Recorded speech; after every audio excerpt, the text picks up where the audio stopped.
आज की कहानी है एक भिक्षु की। भिक्षु वह होता है जो सब कुछ त्याग देता है और एक चीज को अपना लक्ष्य बना लेता है। किसी व्यक्ति के भिक्षु बनने के पीछे एक बड़ी वजह होती है। कोई भी भिक्षु ऐसे ही नहीं बन जाता। उस व्यक्ति के भिक्षु बनने के पीछे भी एक बड़ी वजह थी। भिक्षु बनने से पहले उस व्यक्ति के मन ने उसे कई गलत काम करने पे मजबूर किया था। उसने कई पाप किए थे। वह व्यक्ति अपने मन के अनुसार चलने लगता है। उस व्यक्ति के मन ने उसे अपना गुलाम बना रखा था और वह अपने मन का दास था। जीवन में हर सुख और संपदा प्राप्त करने के बाद भी उस आदमी के दिल में बहुत दर्द था और यह मानसिक भय ही उसे एक भिक्षु बना देती है। भिक्षु बनने के बाद व्यक्ति सांसारिक पीड़ा से मुक्त हो जाता है। जंगल में रहने जाता है, अलग अलग प्रकार की ध्यान और अभ्यास करता है, भिक्षा से भिख मांगकर खाना खाता है और फिर अकेलापन और शांति से ध्यान करता है। लेकिन फिर भी उस व्यक्ति का मन शांत नहीं है। वह बेचैन और परेशान होकर रहता है। यहां एक बात समझनी चाहिए, जैसा कि हम सभी जानते हैं, ध्यान किसी भी आध्यात्मिक यात्रा या आत्म सुधार की शुरुआती चरण होता है। इसे शुरू किया जाता है जब आपका मन शांत हो, जब हमारा मन हमारी बात सुनता है।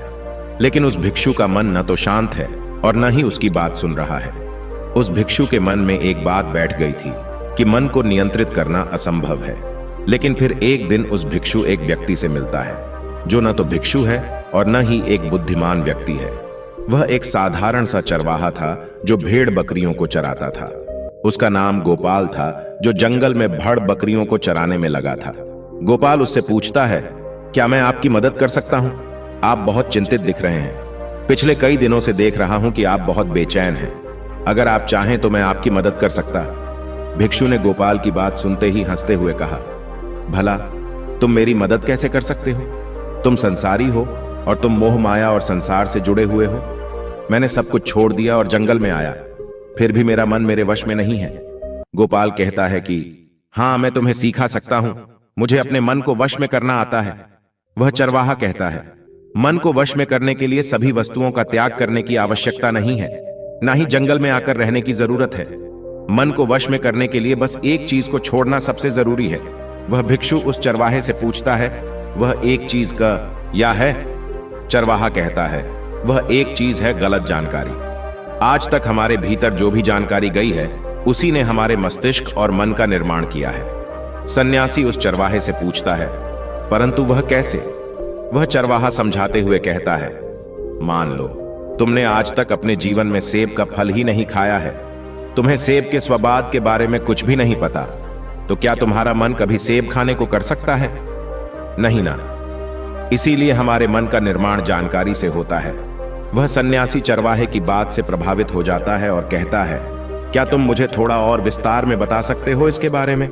गोपाल भिक्षु को बताता है कि अगर तुम अपने मन को नियंत्रित करना चाहते हो तो मेरी बातें ध्यान से सुनो।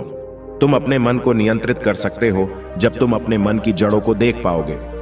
मन का निर्माण जानकारी से होता है और हमारे शरीर में जानकारी के 5 प्रवेश द्वार होते हैं। पहला, आंख। अपनी आंखों से जो कुछ भी देखते हैं, अच्छा या बुरा, वह सब हमारे मन की याददाश्त में इकट्ठा होता रहता है। दूसरा, कान। जो कुछ भी हम अपने कानों से सुनते हैं हमारे मन में वैसे ही बीज के रूप में बोया जाता है। तीसरा, जीभ। जिस भी चीज का स्वाद हम ले लेते हैं वह हमारे मन की याददाश्त में अंकित हो जाता है। चौथा है नाक। जो एक बार सूंघ लेते हैं, चाहे वह सुगंधित हो या दुर्गंधित, वह हमारे मन में दर्ज होता है। और पांचवा है स्पर्श। जिस चीज को हम एक बार छू लेते हैं, स्पर्श कर देते हैं, उसकी याददाश्त हमारे मन में कहीं ना कहीं अंकित हो जाती है। इन 5 और शारीरिक द्वारों से जो भी जानकारी हमारे अंदर प्रवेश करती है वह जानकारी बीजों के रूप में जमा हो जाती है और धीरे धीरे वृक्ष बनते हैं।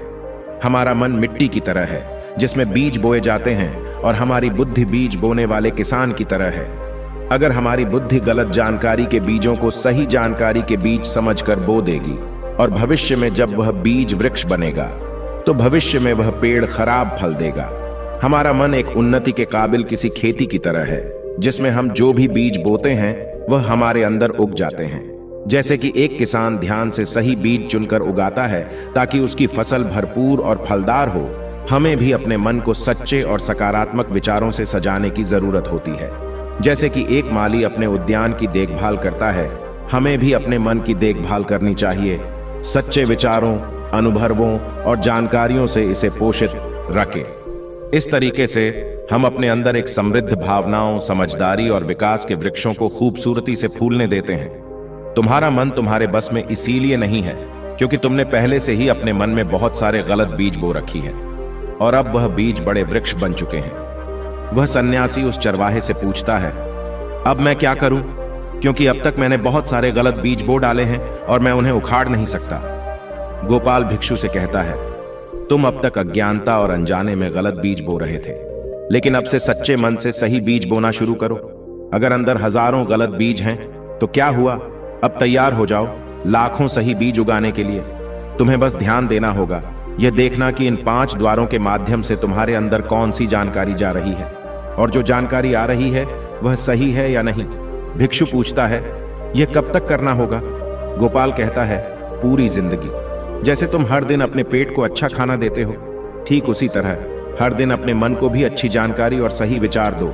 जीवन में हर दिन हर पल तुम्हारे सामने 2 विकल्प होंगे, जिनमें से एक सही होगा और दूसरा गलत, लेकिन तुम्हें हर बार सही विकल्प का चुनाव करना होगा। हमेशा याद रखना, सही चुनाव करने से तुम्हें अंदर दुख हो सकता है, तुम तकलीफ भी हो सकती है, लेकिन वह तकलीफ कुछ समय के लिए ही होगी। तो चाहे अंदर तुम्हारे कितना भी दर्द हो, तुम्हें हर बार सही विकल्प का चुनाव करना होगा। जितनी बार तुम सही चुनते हो, उतने ही अधिक सही बीज तुम्हारे अंदर बोए जाएंगे, और जिस दिन तुम्हारे अंदर सही बीजों की संख्या गलत बीजों की संख्या से अधिक हो जाएगी, उस दिन तुम्हारा मन तुम्हारे नियंत्रण में होगा। लेकिन उस दिन के लिए तुम्हें आज से ही अपने प्रयास को जारी रखना होगा। भिक्षु गोपाल के बातों को समझ जाता है। अगर आपको यह वीडियो पसंद आया हो तो इसे लाइक और अपने दोस्तों और परिवार के साथ भी शेयर करें। नमो बुद्धाय। धन्यवाद।